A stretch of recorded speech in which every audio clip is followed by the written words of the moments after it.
is happening in the market. Even in my family, my sister, elder to me, Bal Bacha and Rusnara, she lost moment, she survived from this. So that day onwards, I want to do something which is really required of more and more people, especially in India. Rural population is plus 70%. And everybody is saying, World Health Organization, UNESCO, everybody is saying 80% of diseases comes from water. And waterborne diseases are so much, and more than 80-90% people doesn't have safe drinking water. So through my journey, education, I decided to be which is going to help, which is going to make my burning desire into reality. Today we supplied more than 40-45 different kind of water treatment plant for the disaster in mobile treatment area. What is the maximum capacity of your treatment plants? We do this. We are into domestic, institutional, industrial, commercial. We do 5 liters per hour to millions of liters per hour. Especially this disaster, we can do up to 10,000 liters per hour, and it will save. It will survive 1 lakh people at the time of flood and disaster area. Wonderful, I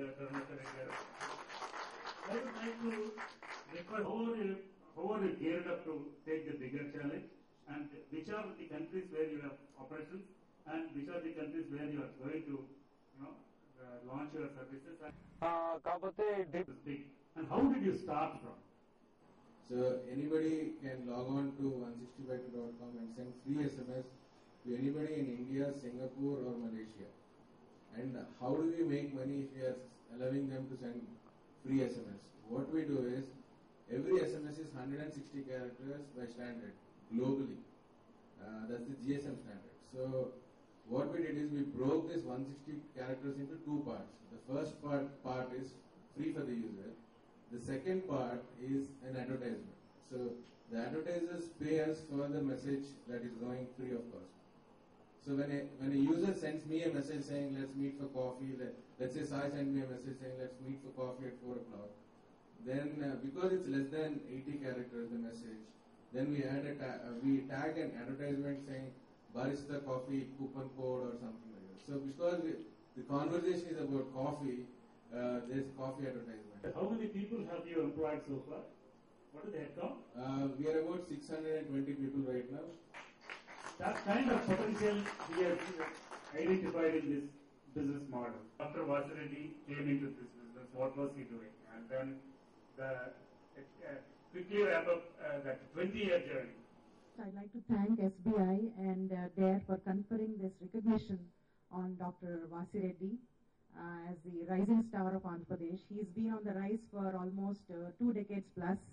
Vimta Labs had the distinction of becoming the first gazette notified by the MOEF, Ministry of Environment and Forests, under the EPA Act as the laboratory to do environmental assessments. That was one of the first recognitions that Vimta Labs had.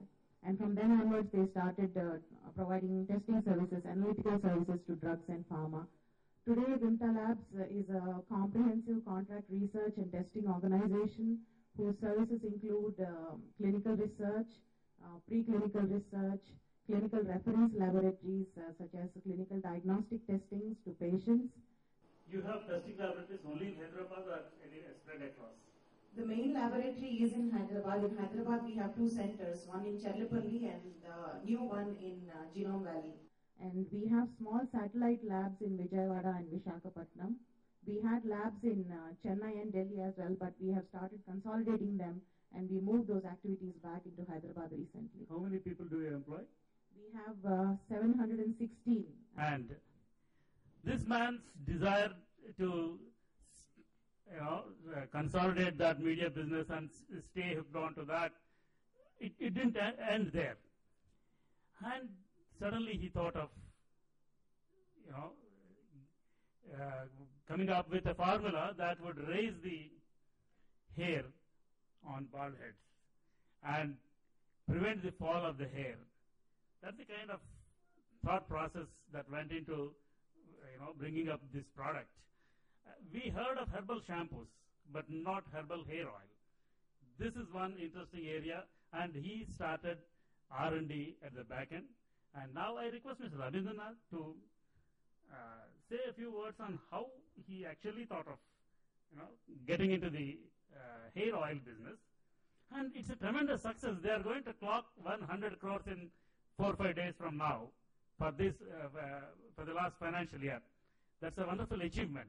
This is a rapid fire round of an entrepreneurial success. I request all of you to give him a big hand. Now I request Mr. Rabindranath to share his experiences. We met one professor, like it's a regular formula is already there in Shastras, Ayurvedic Shastras.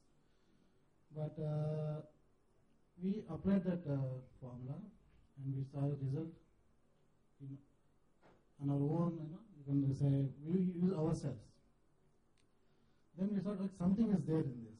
So we have to do it more and give it to the world. So we made a R&D for like 8 months. And we converted into hair oil. Because why hair oil means, because this formula works more with oil-based things, like coconut oil is the base for that. So that's the reason why we converted into the hair oil. Then the first, we don't know where to launch, how to launch, because we have no idea about FMCG market. I don't know even the abbreviation of FMCG that time. So we just manufactured in small units, and the first month sale was like, it's a soft launch with only one distributor, that is ourselves only. We done business of about 6 lakhs.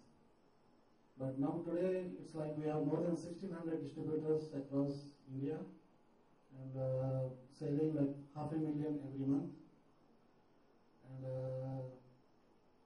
very soon, as you said, we're going to touch 100 crore turnover. But in which is the retail chain where you first showcased the product? MediPlus, because MediPlus has a lot of chain of stores across AP in other parts of the states. So we advertised a lot in newspapers that this product is available in your nearby MedPlus stores, and really these guys supported us. And eventually it occupied all over the market. But what all the advertisement, what we are doing is not giving the drive.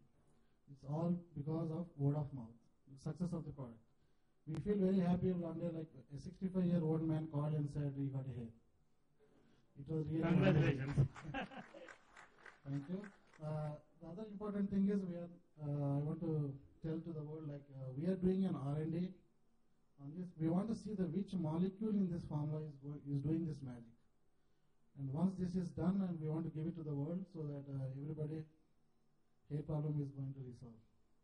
I hope so. And patented, yeah. Of course, patented. They're actually, they're actually applying for an FDA approval, which takes about 3 years. There's a process, and entrepreneurs, once they come up with ideas, it's like backward integration or forward integration. One of those who was featured in this magazine, Mr. Madhukar Gangadi, he has launched this MedPlus chain of pharmacies, and that's where Mr. Rabindranath has put his product. Mr. Surya Madhiraju, to share his thoughts on how exactly he got an idea to get into this kind of a business. How did he identify this gap? What was the provocation? And where was he and where is he? I came up with an idea, and at least planned at that point of time to come up with something to produce a world's best evidence management system. It was in my mind for almost 2-3 years, but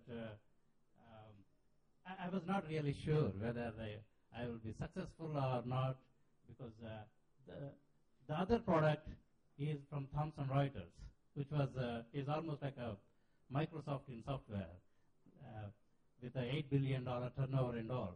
So I was not sure really whether to venture into this or not, but I could really see that there is a place for software which supports multiple languages, because courts are there in every country. And I thought if I can come up with something and get at least 5% market at least in the countries where there is no Thomson Reuters, is not the presence, actually not selling their product in this area, because their product was not supporting multiple languages in those days. So I thought there is definitely a place for a product of this nature. So that's how I decided, to come back to India to make use of comparative advantage, the location, the skilled people and all. I started this. I started something. Last year, I gave a proposal to Veerappa Moili to offer 15,000 licenses of my software free to all the judges in the country, so that they can start using technology to clear the cases and a bit quicker than what they are doing now, and signed a memorandum of understanding with the National Law University, New Delhi. Congratulations, Surya. In fact, he named his company as Legal Craft. Craft stands for Courtroom Automation, Facilitation and Facilitation Technologies. Am I right? Yes, that's true. And now I request the General Manager of State Bank of India, Mr. Ashwani Mehra, to bring smiles onto the faces of the people who are planning to become entrepreneurs. This bank has great facilities. It has several packages on the offering to its customers, and it has the knack and capability and strength and also heart to attract a lot of customers. All the people to my left and right over here, the sort of projects that they have and the businesses that they're doing are not the usual businesses that we normally look to financing, like a textile unit or a cement plant or a power plant or a chain of stores or something like that. They're all extremely unique in their way, and I think what stands out most is the modesty with which they have come across today in talking about the successes that they have achieved in their respective businesses. I have only a strong grouse with Mr. Naidu. He seems to be taking away some members from my club. Nevertheless, I wish him all the success, and I think in the days to come, I'm sure that if God has His way and He's successful, maybe I'll also join the club of the others who have hair on their head. I would like to thank TV5. I thank the support staff of State Bank of India for making us, making this hall available to us and helping us with all the arrangements. So thanks again. Last but not the least, whoever I have left out, I thank all of them, and I hope I would see all of you again next year.